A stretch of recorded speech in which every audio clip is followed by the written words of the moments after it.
ఒకవేళ భగవంతుని నామములు చెప్పేటప్పుడు ఉచ్చారణ దోషం వచ్చినా కూడా అవి కాపాడతాయి.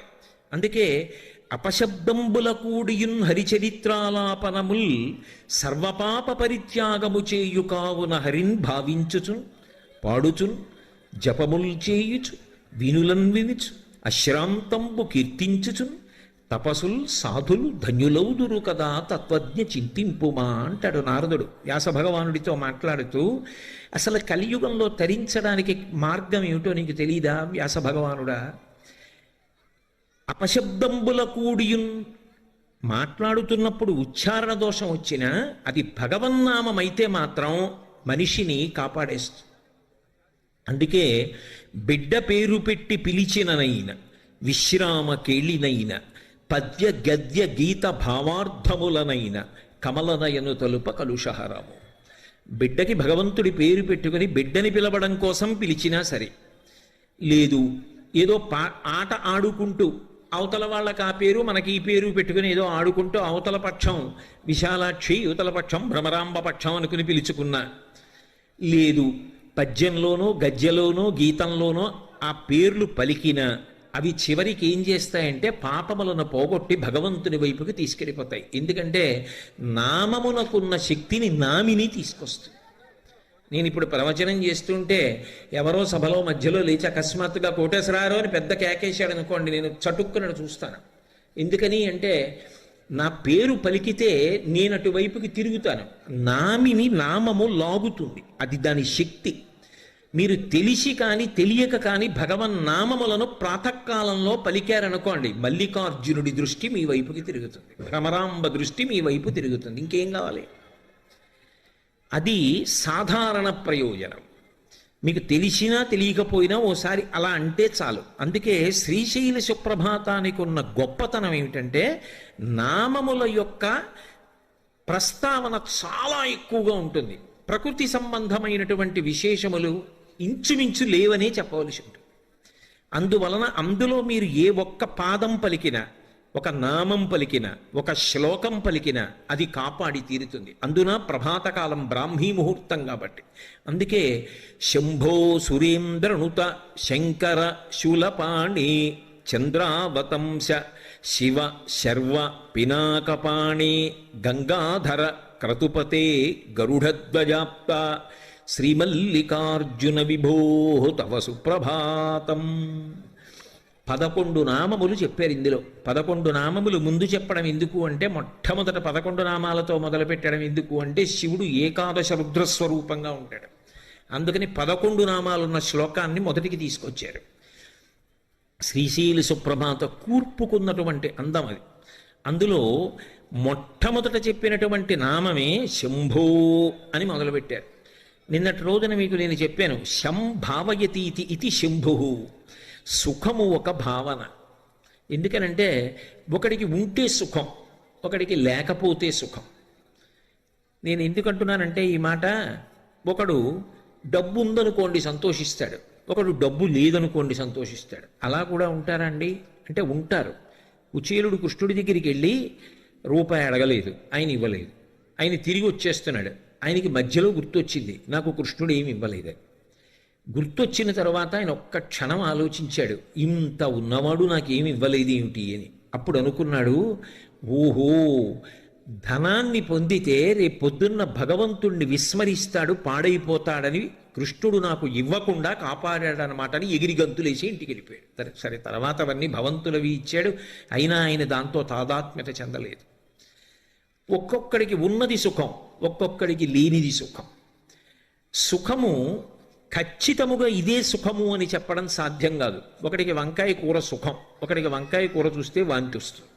అప్పుడు వంకాయ కూర సుఖం అని చెప్పడానికి ఏమి ఉండదు, అది మనసు యొక్క స్థితిని బట్టి ఉంటుంది. అందుకే సుఖ దుఃఖ ఈ రెండింటిలో కూడా ఖ అలాగే ఉంటుంది. ఖ అంటే ఆకాశం. ఆకాశం మబ్బట్టిందంటాడు, ఆకాశానికి మబ్బులేం పట్టవు, మబ్బులు లేవు ఇప్పుడు ఆకాశంలో అంటాడు. మనసు బాగుందనుకోండి, ఖ ఆకాశానికి సు, ఆకాశానికి దు. అలాగే మనసు దాని ఎందు సంతోషించింది అనుకోండి సుఖ, మనసు దాని ఎందు సంతోషించలేదనుకోండి దుఃఖ. కాబట్టి ఖా మాత్రం నిజానికి అంతే, దానిలో మార్పు లేదు. భావనలో మార్పు అంతే. ఒక్కొక్కడికి ఏం చెప్తాం, రామదాసు గారిని కారాగారంలో పెట్టి కొరడాలు పెట్టి కొట్టి క్షరాన్నం పెట్టారు, అర్ధచేరు బియ్యంలో చేరు ఉప్పు పోసి ఇచ్చారు వండుకు తినమని. ఆయన వండుకుని రామచంద్రమూర్తికి నైవేద్యం పెట్టాడు, అది క్షీరాన్నం అయింది. ఆయన చరిత్ర శాశ్వతమైంది. ఎవరు చెప్పగలరు? ఆయనకి అది సంతోషంగా ఉంది. ఎందుకంటే పోన్లే మళ్ళీ భద్రాచలం పెడితే ఉద్యోగం వ్యవహారం హాయిగా ఇక్కడ దెబ్బలు తింటే తిన్నాను కానీ రామనామ సంకీర్తనం కన్నా ఇంకా నాకేం కావాలన్నాడు. ఆయన అందులో సంతోషం పొందాడు మహానుభావుడు. కాబట్టి ఎవరికి ఎటువంటి సుఖము కలిగితే వాళ్ళు అభ్యున్నతిలోకి వస్తారో అటువంటి సుఖమును వారికి ఇవ్వగలిగిన వాడు శంభో. దాని హద్దులు నిన్న నేను మీతో మనవి చేసి ఉన్నాను. లౌకిక సుఖము, పారలౌకిక సుఖము, వైరాగ్య సుఖము, మోక్ష సుఖము వరకు ఇవ్వగలిగినవాడు. ఆ హద్దు ఇవ్వడంలో ఇది చేస్తే ఇస్తానని ఆయన అనడం, అలా అనకుండా ఉండడం శివుడి గొప్పతనం. ఏమయ్యా నీకు నేను ఇక్కడ ఇది ఇవ్వాలంటే, ఏదో మీ అబ్బాయికి ఉద్యోగం ఇవ్వాలంటే ఇది చెయ్యి అని పైన ధరల పట్టి ఉన్నట్టే ఉండవు ఆయన దగ్గర. నిజానికి ఆయన ఇది చేస్తే ఉద్యోగం ఇస్తా, ఇది చేస్తే స్వర్గం ఇస్తా, ఇది చేస్తే వైరాగ్యం ఇస్తా, ఇది చేస్తే మోక్షం ఇస్తా అని ఆయన ఏమనడం. అలా అనడు కాబట్టి ఆయనకి అసుతోషుడని పేరు. ఆయన నిజానికి దేనికి సంతోషిస్తాడంటే నీ మనస్సుతో నువ్వు ఆయన వైభవాన్ని ఎంత బాగా పట్టుకుంటున్నావన్న దానికి సంతోషిస్తాడు. బాహ్యక్రతువుకి మనసు లేనప్పుడు సంతోషించే అమాయకుడేం కాదు. గభీరే కాసారే విశతి విజనే ఘోర విపినే విశాలీ శైలీ చ భ్రమతి కుసుమర్థం జడమితి సమర్పే చేతస్సరసిజముమానాథ భవతే సుఖేనావస్థాతుం జనహ్య నజానాతి కిమహో అంటారు శంకరులు. అందుకే శంభో ఆ ఒక్క నామం చాలదా సుప్రభాతంలో? శంభో తర్వాత శ్లోకం మరిచిపోయాడు, ఏమీ ఇబ్బంది లేదు, చాలు. ఏకశబ్ద సమ్యజ్ఞాత సృష్టప్రయుక్త స్వర్గే లోకే కామదుద్భవతి. ఒక్క నామం చాలు, ఒక అక్షరం చాలు తరింప చేయడానికి. శంభో అనగానే ఏం గుర్తొస్తుంది సుప్రభాతంలో? నిన్న రాత్రి నిద్రపోవడం కోసం నువ్వు గది చల్లగా ఉండడానికి ఒక పరికరాన్ని ఏర్పాటు చేసుకున్నావేమో, మెత్తటి పరిపెట్టుకున్నావేమో, తలగడ తల కింద పెట్టుకున్నావేమో, మెత్తటి దుప్పటి కప్పుకున్నావేమో, ఒక పక్కకి తిరిగి పడుకున్నావేమో, చెమట వాసన తగలకుండా అంగరాగములు అలలుకున్నావేమో, నిద్ర రావడం నీ చేతిలో లేదు. ఇవేమీ లేకపోయినా బడలిపోయిన వాడు కటిక నేల మీద చెయ్యి తల కింద పెట్టుకుని నిద్రపోవచ్చు. నిద్ర సుఖం. ఆ నిద్ర అన్న సుఖం ఇవ్వడానికి ఏం చేస్తే ఆయన ఇస్తున్నాడు? మనం ఏం చేస్తే ఇవ్వలేదు ఆయన. అసుతోషుడు. అసుతోషుడు అంటే నువ్వు మనస్ఫూర్తిగా ఇంత చేసిన ఆయన పరమ సంతోషాన్ని పొందుతాడు. మనసు పెట్టకుండా ఇదంతా నేనే చేశానని ఎవడంటాడో వాడిని చూస్తే అసహించుకుంటాడు. నువ్వెవడెవరా చేయడానికి నాకని. అందుకే శంభో సురేంద్రనుత. ఆయన కీర్తింపబడేది ఎవరి చేత అంటే దేవేంద్రాదులు కీర్తన చేస్తుంటారు. ఎందుకని అంటే వాళ్ళ లోకములలో శాంతి భద్రతలు, రాక్షసుల వలన దాడి లేకపోవడం, ఆయన పదవి యందు ఊంచుకుని పరిపాలన నిర్వహించడం కూడా ఎవరి మీద ఆధారపడతాయంటే శివానుగ్రహం మీద ఆధారపడతాయి. అందుకని నిరంతరము ఎవరి చేత కీర్తింపబడుతుంటాడంటే దేవేంద్రాదులు కీర్తిస్తుంటారు. శంభో సురేంద్రనుత శంకర. శంకరోతీతి శంకర. శుభములను చెయ్యడం తప్ప అన్యమైన విషయం అసలు ఆయన దృష్టిలో ఉండనే ఉండదు. ఎప్పుడు ఏది చేసినా లోకమునకు శుభమొక్కటే చేసేవాడు ఎవరుంటాడో ఆయనని మాత్రమే శంకర అని పిలుస్తారు. అందుకే మీరు గమనించండి, ఎప్పుడైనా ఎవరైనా సన్యాసాశ్రమం తీసుకుంటే వాళ్ళు పుట్టినప్పుడు కుటుంబంలో తల్లిదండ్రులు ఏ పేరు పెట్టారో దాన్ని గురువుగారు మారుస్తారు, మార్చి సన్యాసాశ్రమ నామం ఇస్తారు. మీరు లబ్ధప్రతిష్ఠులై సన్యాసాశ్రమ స్వీకారం చేసిన ఎవరి పేరైనా చూడండి మారింది. ఒక్క శంకరాచార్యుల వారి పేరు మాత్రం గోవింద భగవత్పాదులు మార్చలేదు. ఎందుకు మార్చలేదో తెలుసా? కైలాస శంకరుడు కాలడి శంకరుడిగా వచ్చాడు. శంకర మహోపకారం చేయడానికి వచ్చినటువంటి వ్యక్తి. ఆ పేరు మార్చడం నా వల్ల అయ్యే పని కాదని కైలాస శంకరుడు కాలడి శంకరుడిగా వచ్చాడని ఆ పేరు అలాగే వదిలేస్తే సన్యాసాశ్రమనామంలో కూడా శంకరాచార్యుల వారిగానే కీర్తింపబడిన మహాపురుషుడు శంకరాచార్యుల వారు ఒక్కరే. కాబట్టి శంకరోతీతి శంకర. ఆయన నిరంతరము శుభములను మాత్రమే చేస్తూ ఉంటాడు. అసలు నిజంగా చెప్పాలి అంటే ఎప్పుడైనా ఎక్కడైనా ఎవరికైనా ఏదైనా శుభం కలిగితే ఆ శుభానికి కారణం ఎవరు అంటే శంకరుడే. నేను చెప్పట్లేదు ఈ మాట, శాస్త్రములు చెప్పే. శుభములన్నీ కుప్పలు తెప్పలుగా ఆయన పాదముల దగ్గర పడి ఉంటాయిట. ఆయన అనుగ్రహించాడు అనుకోండి, ఓసారి ఇలా అంటాడు, అంటే అది ఎగిరి వెళ్ళి ఇంటికి తోరణంగా పట్టుకుంటాడు. అందుకే ఒక గడుసు కవి ఒక మాట అన్నాడు, నేను ఓ పువ్వు పట్టుకొచ్చి మీ పాదాల మీద వేశాను అనుకోండి, నేను వేసినది ఇది పువ్వు, మీ పాదముల మీద ఉన్నది ఇది పువ్వు. నేను ఒక పువ్వు పట్టుకెళ్ళి మల్లికార్జున లింగం మీద వేశాను అనుకోండి, పరమ ప్రేమతో వేశాను అనుకోండి, ఆ పువ్వు ఓ ఏడాది తర్వాత నా ఇంటి మనవడు. నేను ప్రేమతో వేసిన పువ్వు 2 ఏళ్ల తర్వాత నా ఇంట్లో మనవరాలు. నేను ప్రేమతో వేసిన పువ్వు నేను కట్టుకునే ఒక ఇల్లు. నేను వేసిన పువ్వు నాలో కలిగేటటువంటి భక్తి. నేను వేసిన పువ్వు ఏ వయస్సులో నాకు రావాలో ఆ వయసులో రావలసినటువంటి వైరాగ్యం. ఆయన పాదముల మీద వేసిన ప్రతి బిల్వదళం, ప్రతి పువ్వు నీకు కావలసినదిగా మార్చగలడు. అది ఆయన శక్తి, అది శివ, శంకర. నీకేది కావాలో దానిగా మార్చి తోరణం గడపని పట్టుకునేటట్టు చెయ్యగలిగిన వాడెవరు అంటే శంకరుడు. అందుకే మీరు గమనించండి, లోకంలో దీనికి పరిష్కారం ఏమి అన్నది అందట్లేదనుకోండి, అప్పుడు ఏం చెప్తారంటే అభిషేకం చేయించుకోండి శివలింగానికంట. ఇక అది బ్రహ్మాస్త్రం, ఇంకంతకన్నా ఏమీ ఉండదు. ఒకసారి అభిషేకం చేయించేసుకోండి అంటారు. శృంగగిరి పీఠాధిపత్యం వహించినటువంటి చంద్రశేఖర భారతీ స్వామి వారి దగ్గరికి ఒకప్పుడు ఒక విద్వాంసుడు వెళ్ళాడు. ఏం అలా ఉన్నావు అని అడిగారు. నా భార్య ఆరోగ్యం బాగుండట్లేదు, వైద్యులు వచ్చి వైద్యం చేసినా ఆమెకి తగ్గకపోగా రోజు రోజుకి ఆరోగ్యం క్షీణిస్తోంది, మీ పాదముల మీద నమ్మకంతో శృంగేరి వచ్చానన్నారు. ఆయన అన్నారు, ఎదుర్వేదం చదువుకున్నావు కదా, నీకు రుద్రాధ్యాయం వచ్చు కదా, రోజు ఎందుకు నువ్వు రుద్రం పారాయణ చేయలేదు అన్నారు. రుద్రం పారాయణ చేస్తే తగ్గుతుందా అన్నారు. పారాయణ చేసి నీ భార్యకి తీర్థమి తగ్గుతుంది, దాన్ని మించిన పరిష్కారం లేదు అన్నారు. ఎలా? నేను మళ్ళీ ఇంటికి వెళ్ళే వరకు నా భార్య ఉంటుందని నమ్మకం లేదు, జగద్గురువుల పాదం మీద నమ్మకంతో వచ్చేశాను, ఏం చెయ్యనన్నాడు. ఇంటికి వెళ్ళకు, తుంగానది ఒడ్డున కూర్చుని రుద్రపారాయణ చెయ్యి, పారాయణ చేసి తీర్థం నీ భార్యకి ఇస్తున్నానని, ఆ జపం చేసిన తీర్థం ఏదుందో దాన్ని భార్యకి ఇస్తున్నానని భావన చేస్తూ ఇక్కడి నీ భార్యకి ఏం అవ్వదు, బెంగపెట్టుకోకు, పో మొదలెట్టి తుంగానది ఒడ్డునన్నారు. ఆయన చేశాడు, భార్య బతికింది, అక్కడ ఆరోగ్యాన్ని పొందింది. కందుకూరి శివానందమూర్తి గారు 1కి 100 మాటలు రుద్రం యొక్క శక్తిని నిరూపణం చేశారు. శివాభిషేకం అనేటటువంటిది అంత గొప్పది. శివలింగం చల్లబడడం అంటే బ్రహ్మాండము చల్లబడడమే. ఈ దేశంలో ఆశీర్వచనం ఏమిటంటే మీ మనసు చల్లగా ఉండాలి, మీరు చల్లగా ఉండాలి, మీ ఇల్లు చల్లగా ఉండాలి, లోకం చల్లగా ఉండాలి. అంతా చల్లగా ఉండడం శివలింగం చల్లబడడం మీద ఆధారపడి ఉంటుంది. శ్రీశైల క్షేత్రం యొక్క గొప్పతనం ఏమిటంటే, అసలు వృద్ధ మల్లికార్జున లింగాన్ని మీరు ఇలా ముట్టుకోండి, మంచు ముక్క ముట్టుకున్నట్టు ఉంటాడు మహానుభావుడు. అంత చల్లగా ఉంటాడు. ఆయన అంత చల్లగా ఉన్నాడు కాబట్టే ఈ రాష్ట్రం, దేశం ఇంత చల్లగా ఉన్నాయి, ఏ ఇబ్బందులు లేకపోతే. కాబట్టి శంకర, అందుకే శివానంద లహరిలో అంటారు, కరస్తే హేమాద్రౌ గిరిజ నికటస్తే ధనపతౌ శిరస్థే శీతాంశౌ చరణయుగళస్తే అఖిల శుభే గృహస్థే స్వర్భూజామరసురభిచింతామణిగణే కమర్థం దాస్యేహం భవతు భవదర్థం మమ మనః అంటారు. ఆయనకి మనం ఇవ్వడం ఏమిటి? కరస్తే హేమాద్రౌ, ఆయనకి ఒక చేతిలో బంగారు కొండ ఉంది, మేరు పర్వతాన్ని పట్టుకున్నాడు ఆయన. ఆయనకి మనమేమి ఇస్తాం? ఓ బంగారం గొలుసు చేయించగలమా మనం బంగారు పర్వతం ఉన్నవాడికి? కరస్తే హేమాద్రౌ గిరిశ నికటస్తే ధనపతౌ. నవనిధులకు అధిపతి కుబేరుడు చేతులు కట్టుకుని పక్కన నిలబడి ఉంటాడు. ఎప్పుడైనా ఇలా చూసి కుబేరా అని ఏమైనా అడుగుతాడేమో అని.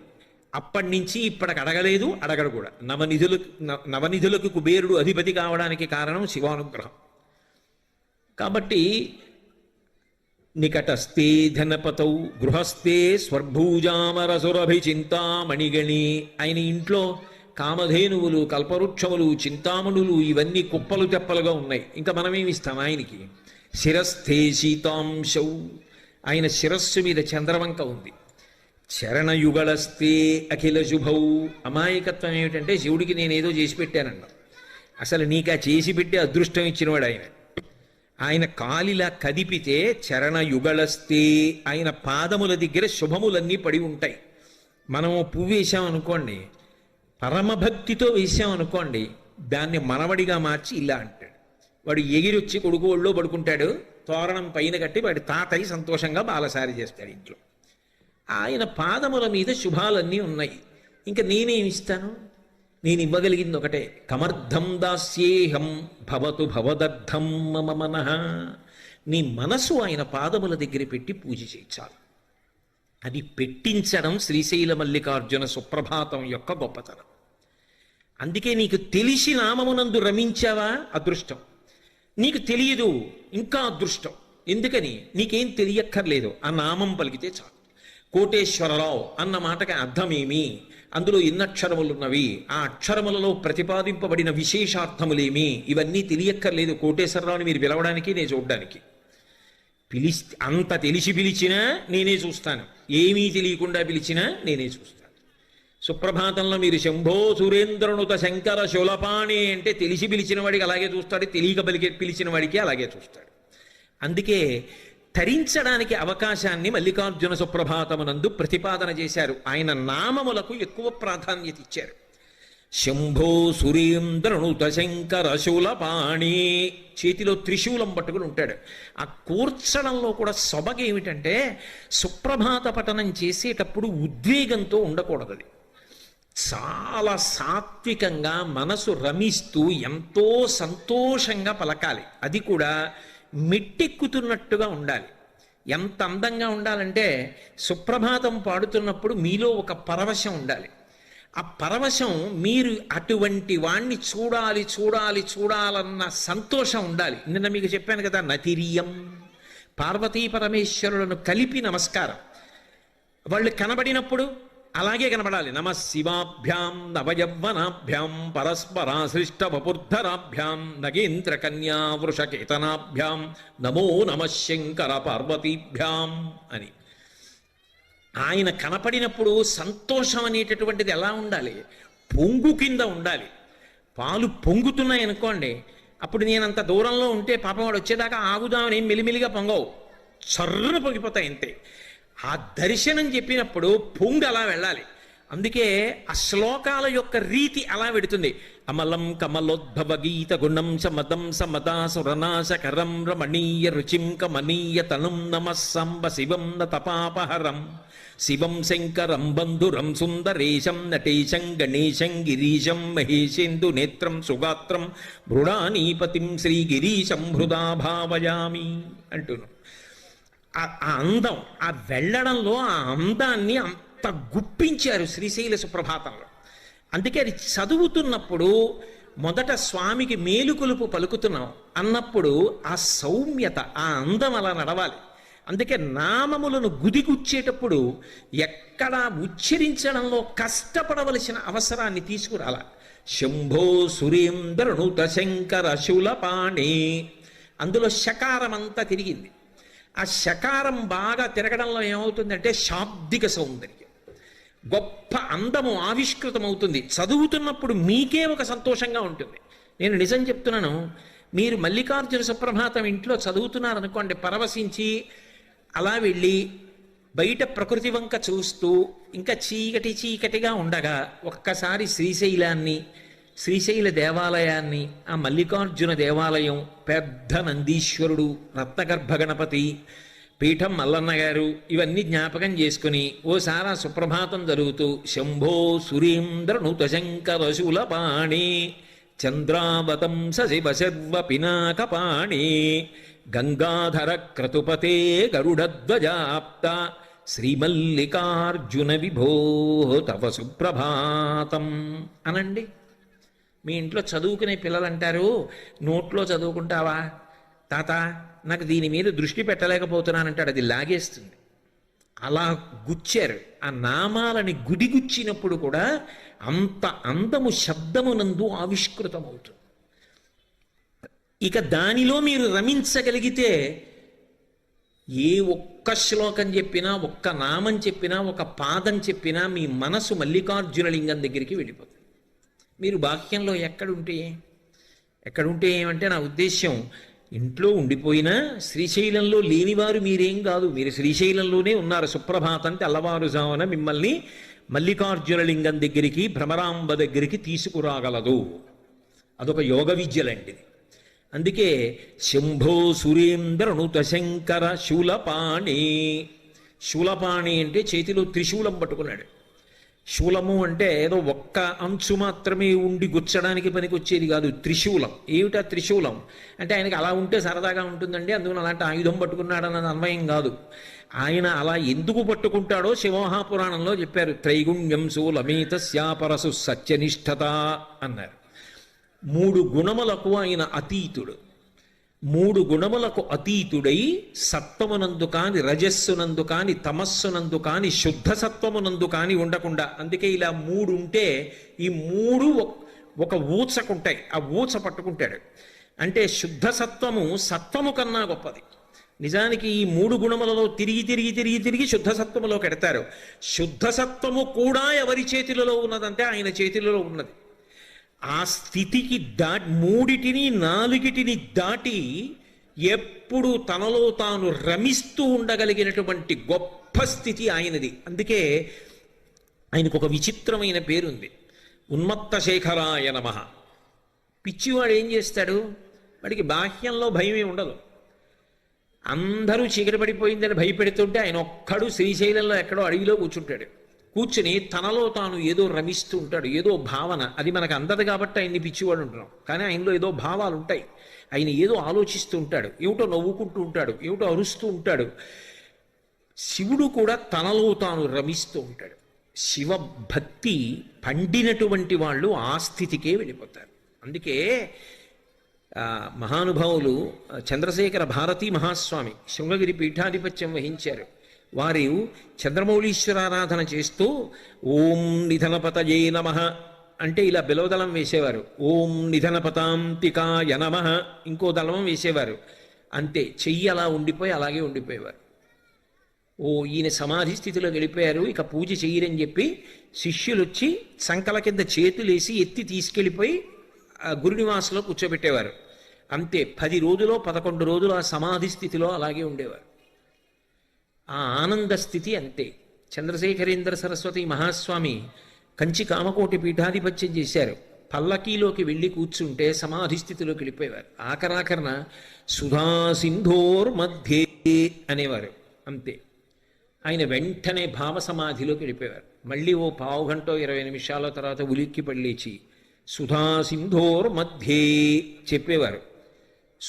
సురబిట పివాటి పరివృతే మళ్ళీ సమాధిలోకి వెళ్ళిపోయేవారు. తాడేపల్లి రాఘవనారాయణ శాస్త్రి గారు అంతే, ఓ మాట చెప్పేవారు, సమాధిలోకి వెళ్ళిపోయేవారు. మళ్ళీ బయటికి వచ్చేవారు, ఓ మాట చెప్పేవారు, మళ్ళీ సమాధిలోకి వెళ్ళిపోయేవారు. అది రామకృష్ణ పరమహంస మాటల్లో చెప్పాలి అంటే నల్లమందు మరిగిన నెమలిలా ఉంటుంది. ఆ భావ సమాధి అంత గొప్పది. అందుకే శ్రీశైల సుప్రభాతానికి ఫలశ్రుతి చెప్తూ ఒక మాట అంటారు, ఈ సుప్రభాతాన్ని ఎవడు చదువుతున్నాడో వాడు ఇహమునందు సుఖములను పొందుతాడు, చివరికి పరమేశ్వరుని యందు ఐక్యమైపోతాడు అని చెప్తారు. ఎందుకంటే భావన చెయ్యడము అలవాటైపోతుంది. కాబట్టి త్రైగుణ్యం శూలమేతస్య, త్రిగుణాతీతుడైన వాడెవరో వాడు శంకరుడు సుమా అని చెప్పడానికి శూలం పట్టుకుంటాడు. చాలంతకన్నా ఇప్పుడు నేనేమి శివతత్వం కాదు, సుప్రభాతం ప్రధానం నాకు. ఒకటి శంభో సురేంద్ర దుత శంకర శూలపాణి చంద్రావతంస. చంద్రవంక తల మీద ధరించి ఉంటాడు. అది నలుగురి ఆస్తి, ఒక్క శివుడే కాదు. నిజానికి శివుడు శుక్లపక్ష తదియనాటి చంద్రరేఖ కంచి కామాక్షి కిరీటం మీద స్ఫుటంగా కనపడుతుంటుంది. ఆ చంద్రవంక ఎంత అందంగా ఉంటుందో. మీరు ఎప్పుడైనా శుక్లపక్ష తదియనాడు చూడండి ఆకాశంలో, వెతికి వెతికి చూస్తేనే కనపడుతుంది, లేకపోతే కనపడదు. అందుకే అవ్యక్త రేఖామివ చంద్రరేఖాం అంటారు.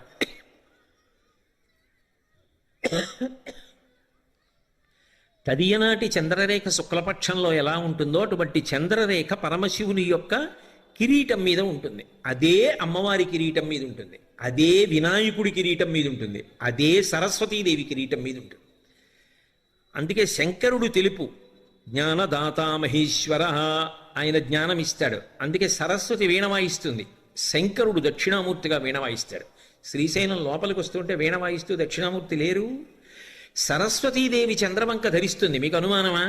సౌందర్యలహరిలో శంకరాచార్యులు వారు శరజ్యోత్స్నా శుద్ధాం శశియుత జటాజూటమకుటాం, కిరీటం పెట్టుకోదు, శంకరుల్లాగే జటాజూటం కట్టుకుంటుంది. వరత్రాసత్రాణ స్ఫటిక గుటిగా పుస్తకరాం సకృన్నత్వా నత్వా కథమివ సతాం సన్నిధదతే మధుక్షీరద్రాక్షా మధురి మధురీనాహ ఫణితయ. పార్వతీ పరమేశ్వరుడు ఇద్దరూ చంద్రవంకం ధరించి ఉంటారు. ఎందుకది? ఆ తదీనాటి చంద్రరేఖ సరదా ఏమిటి వాళ్ళిద్దరికీ అంటే, చంద్రరేఖని ధరించడం వెనక ఉన్నటువంటి తత్వము వేరు. ఎందుకు ధరిస్తారంటే, వాళ్ళు కాలాతీతులు సుమా అని చెప్పడం కోసం చంద్రవంక పెట్టుకుంటారు.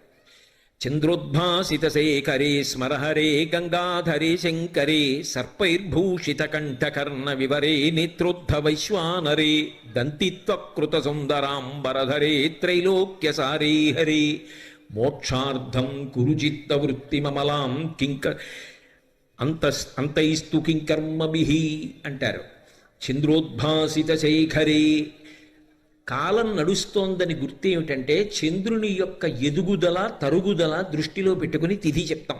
ఇప్పుడు ఇవాళ ఉందనుకోండి, ఏదో పుష్యమాసే శుక్లపక్షే షష్ఠిమ్యాం వాసర భానువాసరే అని చెప్పాం. రేపు శుక్లపక్షే సప్తమిమ్యాం అంటామంటే ఇంకో కళ పెరిగింది. ఇంకో కళ పెరిగితే కాలం కదిలిపోయింది. కాలం కదిలిపోతే నా ఆయుర్దాయం తగ్గిపోయింది. ఒక్క కళ పెరిగిందనుకోండి, ఇవాళ అయిపోయి రేపు వచ్చిందనుకోండి, నా ఆయుర్దాయంలో ఒక రోజు అయిపోయింది అంటే నేను మృత్యువుకి దగ్గర పడిపోతున్నాను.